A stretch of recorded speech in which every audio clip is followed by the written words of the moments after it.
ముందుగా మీ అందరికీ దత్త జయంతి శుభాకాంక్షలండి. ఈరోజు దత్త జయంతి కదా అనేసి, ఆ దట్టు ఈరోజు థర్స్‌డే కూడా కదా, బాబా టెంపుల్ పక్కనే దత్త జయంతి అనేసి వ్రతం కూడా చేస్తున్నారంట.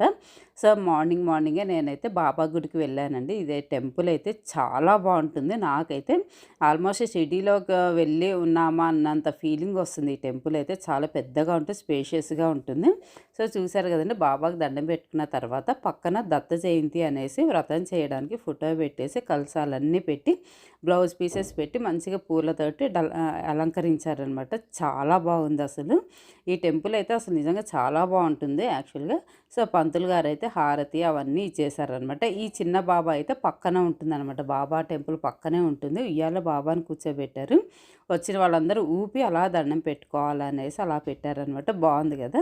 సో, పాదాలు కూడా చాలా మంచిగా అంటే డెకరేట్ చేసి పెట్టారనమాట. దట్టు గురువారం కదా ఈరోజు. సో, అందుకని నేనైతే వెళ్ళి అర్చన అవన్నీ చేయించేసుకున్న దత్త జయంతి అనేసి. సో, అర్చన అవన్నీ చేసేసుకొని నాకు చాలా బాగా అనిపించింది.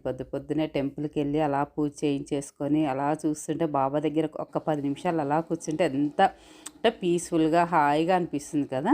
సో, నాకైతే బాబా వారైతే ఎంత బాగా అనిపించిందో. అసలు విగ్రహం కూడా చాలా పెద్దది. సో, పూజ అంతా అయిపోయిన తర్వాత హారతి ఇచ్చేసారు. హారతి తీసేసుకున్నాను. సో, చెప్పాగా విభూది కూడా ఉంటుందన్నమాట. నేనైతే కొంచెం విభూది పెట్టుకొని కొంచెం నోట్లో వేసుకుంటా. మీ అందరికీ తెలుసా విభూది నోట్లో వేసుకుంటే చాలా మంచిదనేసి. మీలో ఎంతమందికి తెలుసు నాకు కామెంట్లో పెట్టండి. బాబా వారు వంట చేసేటప్పుడు చేతితోటే కలుపుతారు, వేడివేడి డైరెక్ట్గా అని తెలుసు కదా. అది ఫోటో బయట పెట్టారు. నాకు చాలా బాగా అనిపించింది. సో, నైవేద్యాలు పెట్టారనమాట. పులిహోర శనగలు నైవేద్యం తీసుకొని ఇంటికి వచ్చేసా.